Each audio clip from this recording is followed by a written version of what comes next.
ಎಲ್ಲಿ ಒಂದು ನಿಮಿಷ ಮಗು ಬಿಟ್ಕೊಡಿ. ಎಲ್ಲಿ ಇದು ಉಂಗುರ. ಓಕೆ, ಹಾಂ ಇಟ್ಕೊಳ್ಳಿ.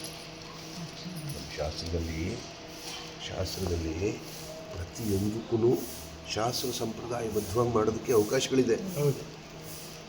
ಓಂ ಹಯಗ್ರೀವಾಯ ನಮಃ. ಯಥಾಶಕ್ತಿ ಮಾಡೋಕ್ಕೂ ಅವಕಾಶ ಇದೆ. ಯಥಾಶಕ್ತಿ ಮಾಡಿ ಸಂಪ್ರದಾಯ ಮಂತ್ರ ಪ್ರಸಾರವಾಗಿ ಓಂ ಹಯಗ್ರೀವಾಯ ನಮಃ. ಕೆಳಗಡೆ ಬಿಡಿ. ಓಂ ಓಂ ಓಂ ವಾಣಿ ಹಿರಣ್ಯ ಗರ್ಭಾಯ ನಮಃ. ವಾಣಿ ಹಿರಣ್ಯ ಗರ್ಭಾಯ ನಮಃ.